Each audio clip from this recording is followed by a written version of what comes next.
just introduce you. So the next talk by Sam Halverson, who's also a Sagan fellow. It's breaking the 1 meter per second barrier hardware. Thank you. Good morning, everyone. It's a pleasure to be here and talk about some of the hardware aspects of precise radial velocity work. I did not get to go to one of these Sagan workshops when I was a grad student, but I have a new appreciation for it, seeing everyone come up here and give nice lectures. So I'll try and keep that trend going. So yes, I'm a Sagan fellow at MIT. I work on a variety of different radial velocity spectrometers, focusing primarily on how we improve our instrumental precision. And I'll get into what that means in a bit. Oops. Oh, this is my version of Sharon's slide. Skip that. So, all right, starting out broadly, I want to preface kind of why instrumentation is, well, relevant, but specifically for radial velocities. So we're focusing on developing new technologies for these high resolution spectrometers. But of course, the goal for that is to improve our radial velocity precision. And I'll get back to what the definition of that means, dovetailing into what Sharon mentioned. Well, why do we want higher precision radial velocity measurements? Well, of course, to improve our sensitivity to detecting small planets. Okay, good. And I guess for those in the room that do this for a living, what I really mean is, of course, this. But there are also small planets in there as well. So hope is not lost. Okay, so what does instrumental precision mean? I think Sharon gave a great overview of kind of instrumental error, error bars in general. I'm going to focus on what I actually mean when I say instrumental precision. So here's a radial velocity time series that is entirely fake. This is one that would be indicative of, say, an Earth around a sun with an amplitude of about 10 centimeters a second with uniform coverage. There's a lot of reasons why this is mythical, but we'll come back to that. If we focus on a single measurement point, say this one up here, that has some associated error bar with that radial velocity measurement. And what I'm actually talking about is this sort of smaller error bar. So typically these error bars that are reported are either photon noise alone, or as Sharon mentioned, photon noise plus some internal error added in quadrature. What I'm talking about is sort of that internal error part. So when I say things like 10 centimeters a second stability, precision, et cetera, what I'm really talking about is the instrumental contribution to this error bar.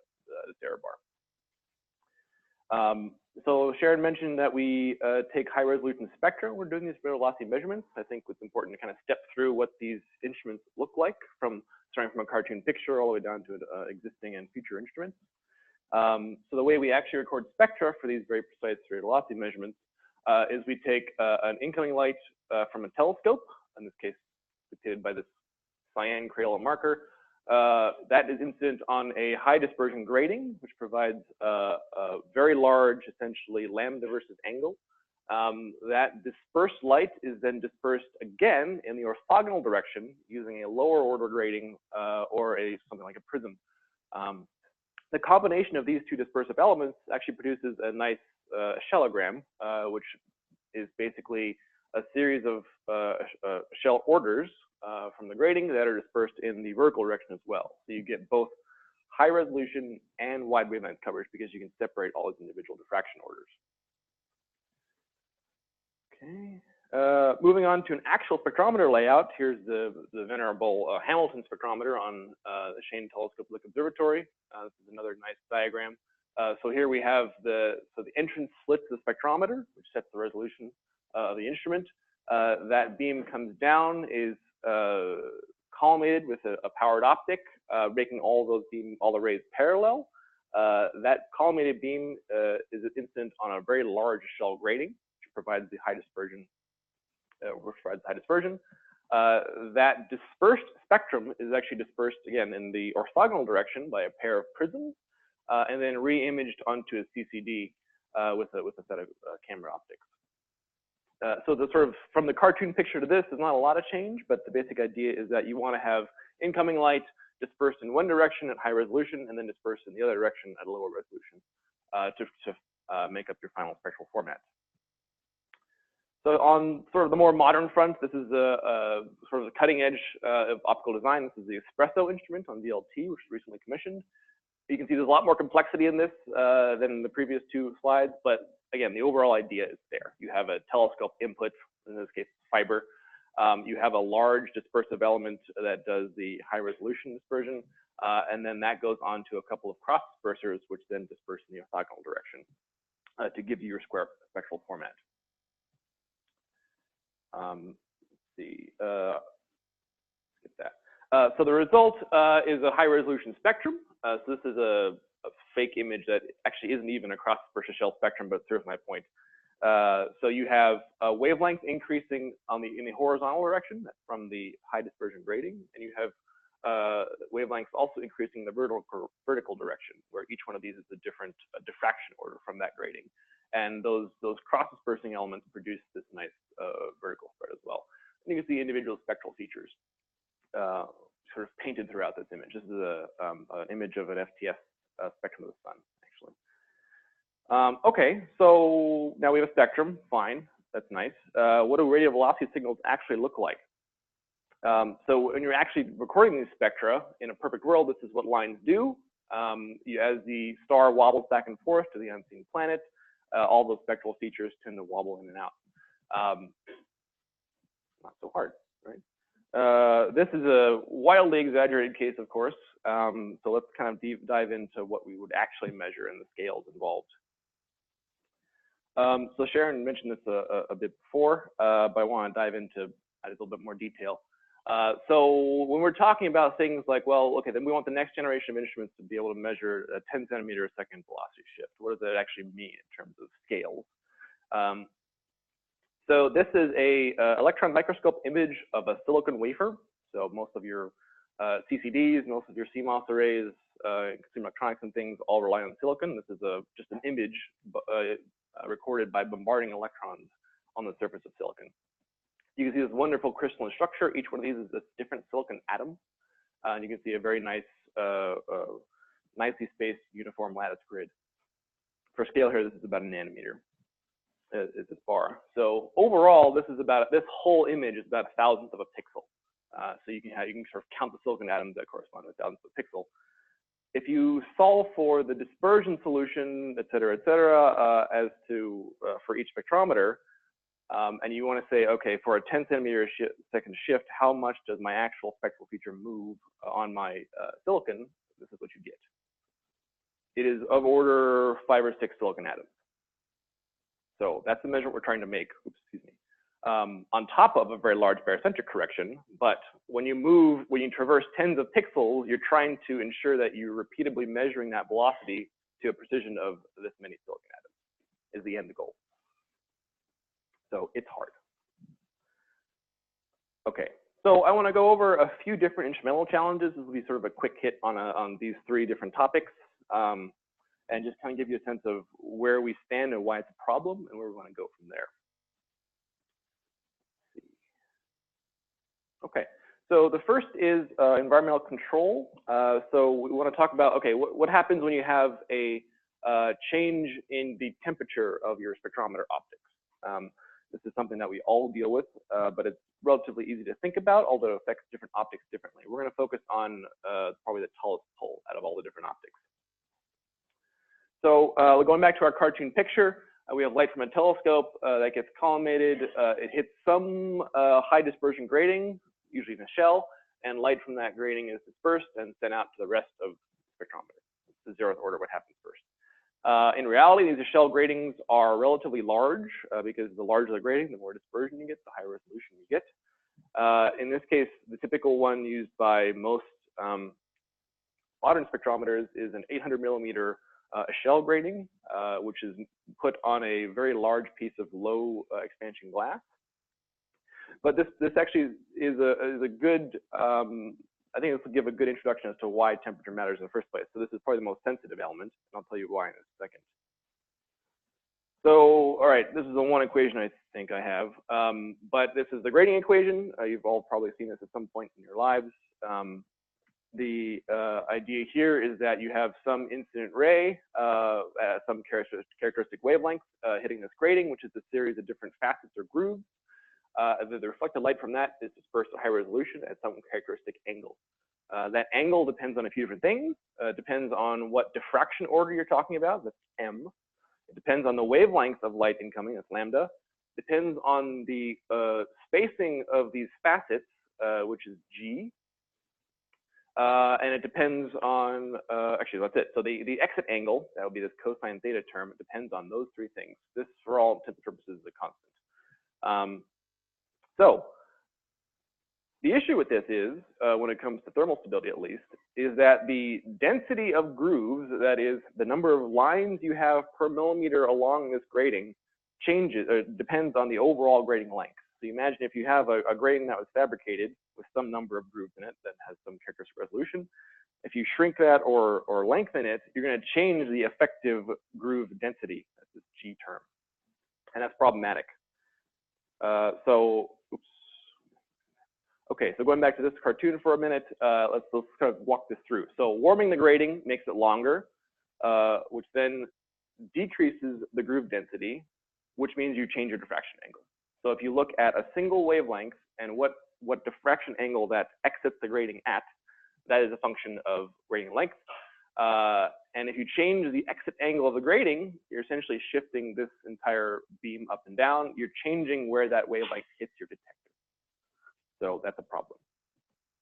And if we put in some numbers for the actual material of the glass, converting kind of a typical delta T to an actual velocity offset, if you have an 800 millimeter long grating with some characteristic thermal expansion coefficient, in this case, these gratings are usually made on very low expansion material, but very low is not zero.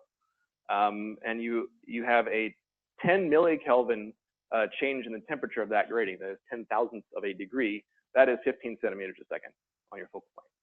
So we need to be very, very well controlled if we want to be stable to better than 15 centimeters a second. The solution to this is a relatively simple one, albeit very expensive. It's generally to encase your entire spectrometer in a temperature-controlled vacuum chamber. So this is sort of a snapshot of a few different instruments in development now.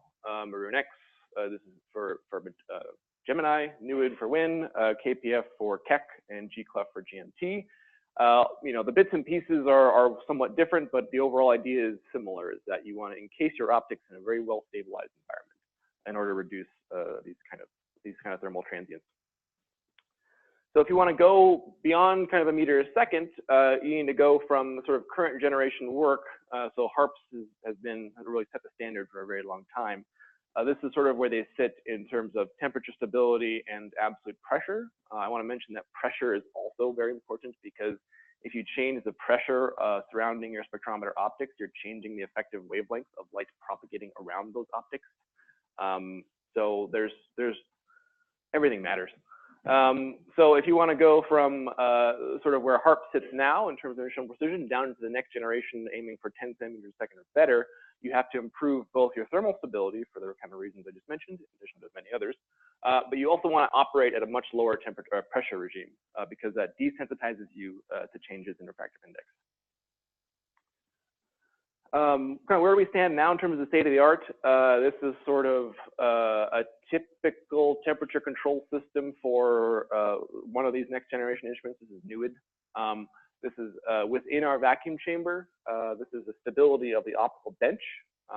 Once we've pumped down and activated all of our control systems, and you can see that we're over a few days. Actually, this is about a week and a half. We are indeed stable at the sub sort of thousandth of a degree level. That's technologically very difficult, but it's also absolutely essential if you want to do this kind of work. Oops. Okay, so that's a quick hit on the environmental stability and why sort of temperature and pressure matter. We're going to move on to why the illumination of the spectrometer optics is also very, very important. So fundamentally, if you take any one of these spectrometers and you take the grating out, gently put it in its box, and replace that grating with just a mirror, so there's no dispersion happening whatsoever, you're going to get an image on your final detector of essentially your entrance aperture. Whatever your entrance aperture looks like, you'll map that onto your CCD. Now, if you put the gradient back in, you get the same thing. It just so happens that each one of the images is a different color and dispersed and spatially separated. So fundamentally, all your spectrometer is doing is recording repeated images of your entrance aperture that is happening at different colors. What that means is any variations in your entrance aperture manifest as spectral variations in your line spread function. So this is a cartoon showing, imagine this white ball is your star. As it moves across your slit, this is the effective line spread function of a stellar absorption feature. There is no velocity, there is no actual Doppler shift happening here, but the spectrometer will certainly measure a Doppler shift. And for scale, the width of this sort of spatial variation in the spectral domain, this is 6 kilometers per second. So that gives you a sense of how well you have to stabilize the illumination of your spectrometer in addition to the environmental aspects as well. So going for even more practical, what this says is that, let's say if you have some guiding error where your star is off the center of your slit, that's going to directly translate to a spectral line shift at levels far beyond what your error budget allows if you're not careful. Even more subtly, there's a different effect that also will change your line spread function. So let's go back to our nice Hamilton cartoon. Okay, good. So what I just showed you was the image of the star varying at the entrance to the spectrometer.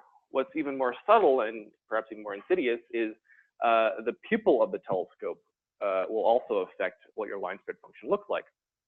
So here's a cartoon showing, actually this is a measured telescope pupil, and the pupil is essentially just the image of the primary mirror with the obscuration. That's all that it is. That is what is essentially mapped to the rest of your spectrometer optics.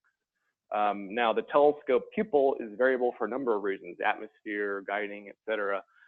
So all of these different variations are going to change the beam that your shell grating sees. They're going to change what your camera optics see. And all of that leads to different kinds of optical aberrations. You're illuminating different parts of your lenses with different powers and intensities over time. And these variations do indeed reweight what your actual line spread function will look like. So just sort of a quick summary slide for this particular problem. You have your final line spread function down here. That depends on both the entrance of your spectrometer. So this is what I'll call the near field. That's the image of your star entering the spectrometer, but it also depends on the far field as well. So you need to stabilize the beam pattern that your spectrometer optics sees in addition to this near field problem. Otherwise, your line spread function will move around quite a bit. So the community has sort of converged on using optical fibers for the most part to do the highest precision radial velocity work. So optical fibers do provide some degree of what I'll call scrambling. That is, they provide a relatively homogeneous output beam no matter what you do with the input, but they aren't perfect. So the sort of physics behind a typical optical fiber is you have some flexible glass rod where the glass has been doped such that you get a refractive index difference, just Snell's law, nothing particularly fancy, refractive index difference that supports total internal reflection. So essentially, if you send light down a fiber, it'll propagate throughout the fiber all the way from the entrance of the telescope all the way to entrance of your spectrometer. So they're quite useful from a practical aspect, but also because they do provide some level of this scrambling, which homogenizes the beam. That said, fibers are not perfect. They do a good first step at trying to stabilize your spectrometer illumination, but this is actually a lab measurement that Arpita Roy and I did on a typical circular fiber, where you can see this white spot here. Imagine that's like the star, and as you march the star across your fiber entrance, this is sort of the input. This is what you actually measure at the output of the fiber. So yes, it's more homogeneous than say a slit, in that you've erased some of the input structure, but you can see that the output of this is still wildly variable. And this line spread function, this isn't actually a cartoon. I took the output of this fiber and essentially extracted it to mimic what a stellar feature would actually look like if you had this level of variation. And again, this is the width of this in the spectral domain is like 6 kilometers a second. So these are still very, very large deviations from stable. Okay, so I mentioned that you need to stabilize both the near field, that is the image of the star, and also the far field, that is the illumination of your spectrometer optics. Both matter. And one way to do this that the community, again, has kind of converged on is to exchange the pupil and image planes I'm not going to get into really the optical details of this, but essentially these optical fibers are generally much better at scrambling than near field illumination, that is the distribution of light on the face of the fiber, versus the far field illumination, that is the distribution of light far away from the fiber. So the way to do this is you basically have a little optic relay that says, well, it takes the image of one fiber, maps it to the pupil of the next, and vice versa. And these have been used on a number of different instruments: harps north, espresso, Newid, you name it. They basically all rely on this type of little optic. Anyway, so what that does is nicely stabilize both the near and far field, and we've also converged on using non-circular core fibers. So having fibers that aren't perfectly symmetric about every single axis actually helps kind of scramble up the output illumination. So this is that same single fiber case that I had mentioned before, where you have a lot of variability. This is the same cartoon using one of these octagonal fibers, which are known to be much more stable than circular fibers, and this optical double scrambler, which I just mentioned. You can see the output of this is much more stable. This is actually a cartoon, not a static image. So you really need to rely on all kinds of different technologies, fibers, micro optics, and things like that, if you want to stabilize to the levels that we need. Okay, the last thing I want to hit on is wavelength calibration. Sharon talked about this a little bit, but we're going to do a little bit of a deeper dive. So calibration is, of course, essential for any rate of velocity measurements. If you're looking at just from a delta lambda over lambda perspective, 1 meter per second change is a 3 part per billion spectral shift. That can be difficult from the lab, much less on a burning ball of gas way the hell out there. So if we were to make a wish list of what we want from our wavelength calibration, calibrator and the calibration process, it wouldn't be that long, but it would be critical. So what you actually want is something that has a very dense set of spectral features, where you know the absolute frequencies of each feature very, very well. And you also want something that has a high density of features in regions where you have lots of stellar lines. You're only as good as your calibration source for a number of these applications. So you want to be able to make sure that the regions where the information content of the star, that is the line density of the star, peaks, you have lots of calibration lines as well. So as a cartoon overview, I think Sharon mentioned this already, but you have some observed spectral shift on your focal plane. You compare that to what your calibration shift is telling you. This is really meant to trace what the instrumental drift is, because you want to trust that the calibration lines are indeed fixed in frequency. You compare those two, and you get a stellar radial velocity signal. This is the cartoon case, but that's kind of what we actually do.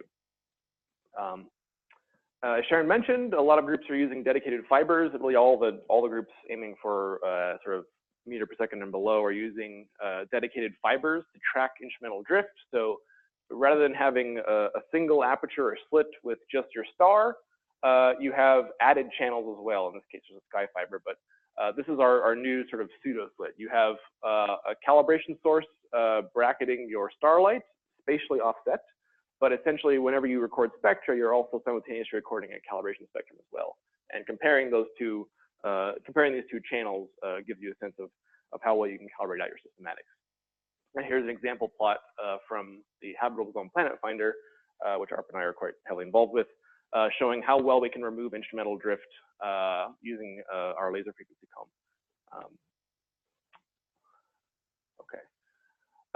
So classically, there have been a couple of different avenues for doing precise wavelength calibration. One, probably the most widely known, is the iodine cell technique, which Sharon already talked about. I won't get into the details of that because she knows it infinitely better than I do anyway. But the idea here is that you have a dense set of features, which indeed does peak in the same region where the stellar information content is maximized for a number of different stars. It has the benefit of being common path, so that any variations in your light from the telescope, let's say, are all traced with your iodine cell. So you're actually tracing, you're measuring exactly what you measure exactly what you care about. That is the PSF variations due to different telescope illuminations. The drawbacks are it has a limited wavelength coverage. You get only about 120 nanometers of usable Doppler bandwidth. That is, you can only measure stellar radial velocities over 120 nanometers. The extraction is very, very complicated. All of that's been ironed out basically to optimum nature in the last 5 years or so. The other technique is to use what we call simultaneous cross-calibration or simultaneous calibration, which again is using a dedicated calibration fiber fed with a calibration source at all times. In this case, I'll use the thorium-argon emission lamp as a prime example because this has been used quite successfully on HARPS to really set the standard of the field. And this is a typical thorium-argon frame showing the full spectrum. So you see there's 2 fiber channels here, each of which is illuminated by the same thorium source. And you can see there's a high density of lines. You have a lot of calibration dots, each of which you know the absolute frequencies of relatively well. But you can also see that there are a lot of lines that are saturated or sort of inhomogeneous, and so that can limit your overall precision as well. That said, thorium is a nice heavy element, heavy and stable, very important. There are a lot of heavy elements that are not stable. We don't use those. But this is still, set the standard for a very long time. So it's been quite useful. So moving to sort of the next generation of instruments, basically all of these instruments I listed are using some form of optical frequency comb. I don't know if you may have heard of these, may have not, but essentially these produce a picket fence of lines. Here's a optical scan of one comb in particular. And this is for the Halverson Planet Finder. Each one of these lines, the absolute precision, or excuse me, absolute frequency of those lines is stable to better than, honestly, 1 millimeter a second, and the inherent frequency of each line is known to better than 1 millimeter a second. So this is really sort of the end-all solution for wavelength calibration, at least at the top level. Essentially, each of these is a different local atomic clock, if you want to think of it that way. This is the same technology that is used to define the second. This is a highly complicated piece of engineering. I can't stress how complicated these things are. They are the ideal source, yes, but they are incredibly complex. Hence, the Nobel Prize in 2006. These are very, very useful instruments for a number of different applications. Astronomy is one of them. But when I say complicated, I mean complicated. So this is the laser comb for the Halverson Planet Finder. This is about a 3-foot by 6-foot optical bench, and there's a lot of stuff on that. I'm not going to go into details at all because it would take too long. But this is, this produces the ideal spectrum, and this is exactly what you need if you want to do radial velocities at the meter-second level or better. But it's a leap. It's a technological leap. It's an engineering leap. But we've and other groups are starting to show that they actually do indeed work and they're reliable. Okay, so this is my next to last slide, but these are just a few things that I hope have given you a sense of what we deal with as instrumentalists and what we kind of strive for in terms of stabilizing our instruments, both environmentally, in terms of the illumination of the spectrometer also matters quite a bit, and how the sources that we use to calibrate our spectrometers, these are all key ingredients to producing that final error bar and shrinking it. So these are the 3 ones that I made up cases for because they were a little easier to think about. If you want to move to how we actually think about things and what drives our final error numbers, this is more what it looks like. We include things like, detector effects, how CCD imperfections can give you various noise sources, how if you don't time your observations correctly, or rather log the time of your observations correctly, you can get the incorrect essentially velocity of the Earth and your spectrometer relative to your target, giving these various signals, and all manner of other things. So I think the broader point is for the next generation of instruments, we're really in the era where no single source of error dominates, at least instrumentally. What we really are worried about now is the star, because as Sharon said, these number of RV standards, I don't have a plot of this, but I should make one, has just shrunk, every year shrinks. And so when it comes to these instruments that are stable at 10 centimeters a second, I don't know what RV standards there are, to be honest. But the next step is to certainly to much better understand the star. I think that is my last slide. Yeah.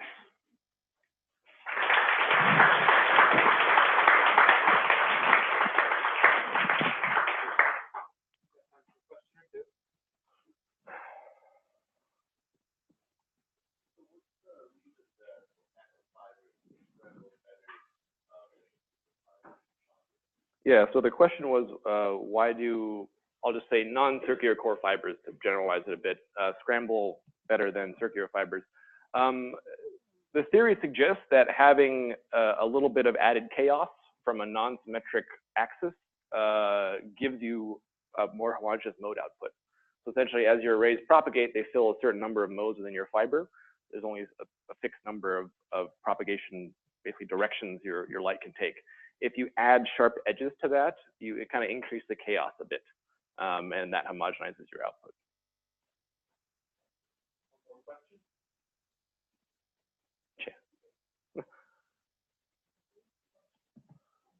So I have heard some rumblings that the thorium argon lamps are potentially starting to be a little unreliable. Yes. Do you have any comments about that and like what impact that might have on Yes.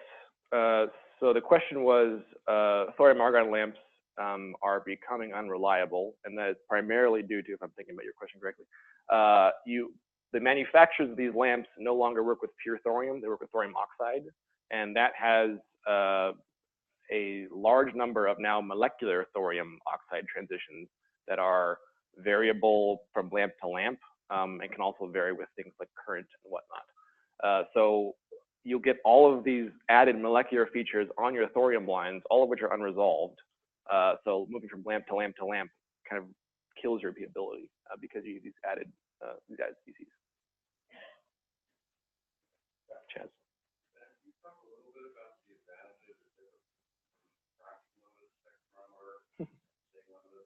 Sure.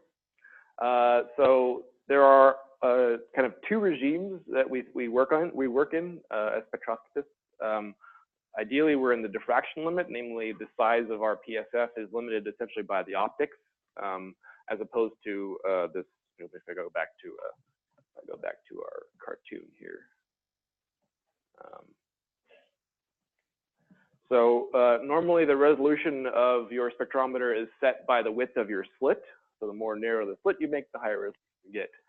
For a diffraction limited case, it's actually set by the spectrometer optics. So if we were to scale this down to a spectrometer that had the same resolution and spectral coverage, but were diffraction limited, the actual size on the beam you would need is something like an inch.